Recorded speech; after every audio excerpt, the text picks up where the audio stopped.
1250. Give that guy a buck, some Mars bars, and 2 tickets to next week's production. Sports Radio 1250. WTAE. WTAE. 16 degrees outside. Be very, very careful when you go out. You never know where those slick spots might be. It will be brisk today. Snow showers accumulating 1 to 2 inches, high of 23 degrees tonight. Cloudy with snow showers tapering to the flurries, going down to 13. I'll get that right. And then Thursday, variably cloudy, brisk with a few flurries and a high of 32 degrees. Winter storm warning for Cambria, Somerset, and the mountain ridges of Fayette and Westmoreland counties, 4 to 6 inches expected. Winter weather advisory for Armstrong, Butler, and the rest of Westmoreland and Fayette counties, 2 to 4 inches expected there. Hey, I'm plugging this right now. And when's the last time any of us have heard a plug like this? You can join Ray Walker tonight on Sports Radio 1250 WTAE, as Ray will be broadcasting live from the East Igloo Club at the Civic Arena. That's 6 o'clock tonight, live from the East Igloo Club, only on Sports Radio 1250 WTAE. All you sports fans, stay tuned for that. But right now, all you Doug Hoerth fans, stay tuned for this. Doug talks to the women folk. It's the best of Doug Hoerth, like a dog rolling around in the dirt after a bath. 624, Sports Radio 1250 WTAE. But what'd you major in at Georgetown? International politics. All right, now, give the audience, when they hear international politics, that means Sure. a lot of things to a lot of people, but an overview of international politics, what that encompasses. Well, I focused on Russian area studies, and I studied Russian language and all that kind of fun stuff. You speak fluent Russian, I take it? Yeah, I studied abroad in Moscow. It's a very warm place. Depending on what time of the year you're there, it might be warm. How long were you in Russia? I was there for 6 months. Well, summer or winter? Winter. How cold was it? Very cold. So they still wear the fur, everything? I've never seen, talk about bundling up. These people, they come out in the street, they can't even walk. I mean, they've got fur, they've got 80 layers, and they're walking down the street, Yeah. like the Michelin Man or something. Now, this was in Moscow that you This were? is in Moscow. Did you spend the entire 6 months in Moscow? Because, again, when we think of Russia's a hell of a lot more than just Moscow. Was your entire time spent in Moscow, or did you get out in the hinterlands? I got out in the hinterlands a bit, spent a nice vacation, lovely Poland. Poland was great. Really? Yeah, I love Poland. Why did you love Poland? I guess, if you're gonna go to Eastern Europe or the former Soviet Union or whatever, you got to go east to west, because as you get on that train and travel west, it gradually becomes more developed, and the foreign influences are greater and so forth, and I felt like I was in Club Med in Warsaw.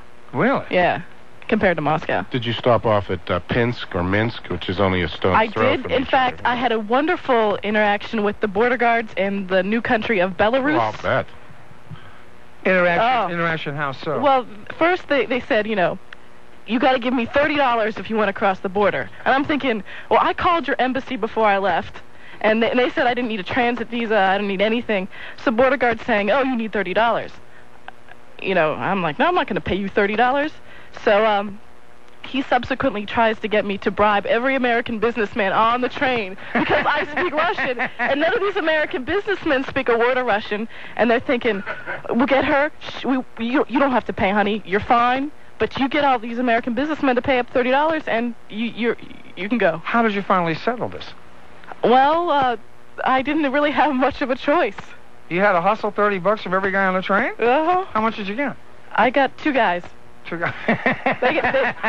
And these guys didn't tell their wives. I want you to know that right now. But they had so you had $60. Now you hand the guy $60, and he says, "Go in." Oh well, no, they're following me, with their guns and their ammunition, and they're saying, "No, you tell him $30, or he gets off the train."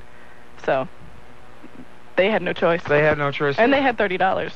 Well, I would assume if you're all the way over there, why wouldn't you have a few bucks? But you were saying Poland was where were you again in Poland? I'm sorry. Warsaw. Was a big party town? No, but it was a nice place. I mean, you could tell things had changed a lot there, and Moscow was more isolated from, it's out there. It's it was a 40-hour train ride to Warsaw, which wasn't too pretty, but it was. You can definitely feel the influences of economic development in Western economies. Single biggest misconception that you had going into this, that 6 months in the Soviet Union cured you of? I think the Russian people. It's you get this conception that they're all very cold and very I mean, you know, growing up in the Cold War, Right. you have this conception of Russians as being very mathematically minded, you know, calculating, and they, in fact, have the same conceptions of us. Right. But, you know, they're warm, fun-loving people, believe it or not. What percentage of people did you meet that spoke English? Very few. Really? Mm-hmm. English is not a criteria, then, generally speaking, for Soviet people. No, but they're learning very, very quickly. Yeah. So it's... Well, it's to their economic advantage, I would assume, to learn English because of the amount of multinational, international trade you're going to be engaged in. Oh, they all want to work for a big firm. Vodka. Hey. I'm getting turned on. I like that. You want to work for who? Big firm. Well, come see me in about an hour, and we'll be able to take care of that. Why did you in particular focus on Russia? You know, I started taking Russian back at Alderdice High School in Pittsburgh. And for some reason, they offered Russian, and I took it. And then I was in this program at Georgetown where you had to get fluent in a foreign language before you graduated. They tested you orally. Oh. So, you know, halfway through my freshman year, I'm thinking, what the hell am I doing? They did that to me, too. They tested me orally, and I failed. But we don't want to discuss that on the air. Well, you have bad gum. You don't believe me? Ask Borelli. We have to take a break here.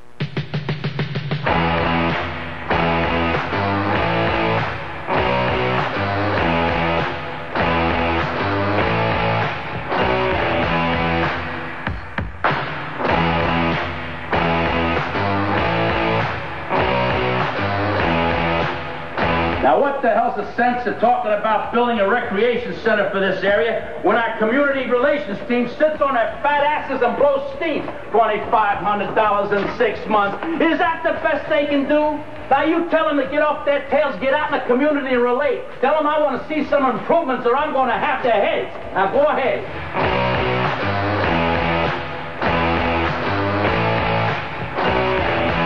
Doug Hoerth. It's partly cloudy and 12 degrees at 6:30. Good morning, Joe DiStio. Sports Radio 1250 WTAE, brought to you by you. Bill DeFabio for Sports Radio 1250 WTAE.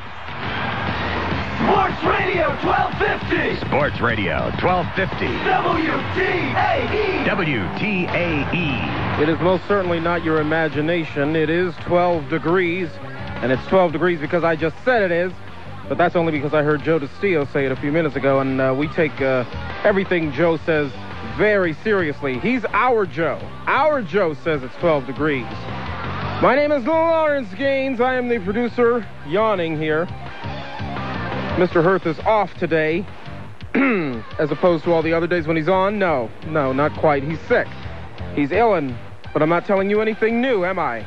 Before we give you the babe, let's get back to the boob. It's the best of Doug Hoerth. Shut up. There is a new survey on sex. Now, I need some volunteers to call three. There are no prizes for the love of the show. 333 WTA. I think we carried some of this stuff on our news yesterday. Study by John Robinson of the University of Maryland and Jeffrey Godby of Penn State.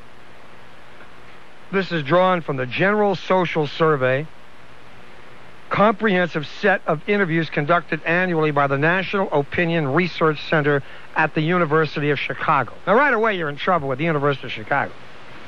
Because if anybody knows anything about the University of Chicago, this is a tough crowd, very tough crowd. A guy who is a University of Chicago student, he gets a glass of water. And he looks at the glass of water and he says, "This is a glass of water. But is it a glass of water? And if it is a glass of water, why is it a glass of water?" And ultimately, this guy dies of thirst. That's why there are not too many. It's an old Shelley Berman routine about University of Chicago students like that. I don't want to ask you about your sex life. I refuse to do that. But I'd just like you to call to guess at a couple of the answers to this sex thing as it applies to other people, if you're of a mind to. If you don't, Laurence and I'll do it, but I would much prefer have some folks on the line. They found out a lot of things about Americans by class, Americans by occupation, Americans by education, a host of things of that nature. So if you want to just volunteer for the game, I won't ask you about yours. I don't care. You know, you can ask me about mine. I have none ever since I took over the shift. 333-WTAE is the phone number. 333-WTAE. Is it time for a break? And then we'll see if they call. If they don't call, you and I'll do it. The Sports Radio 1250 WTAE Trivia Train makes its stop every Thursday afternoon with Jim Pettit. You get the honor of asking the next question. You got an answer for me on this? Yeah, I've got an answer. You have to get the question right to earn the right to move on. You got the trivia train rolling out. Who was credited with the assist on the final put-out thing? I would guess would be Ty Cobb. No, not Ty Cobb. He's the Wink Martindale of sports trivia. Roger Connor. It is Roger Connor. Jim Penna and the Sports Radio Trivia Train. Thursday afternoons on Sports Radio 1250 WTAE.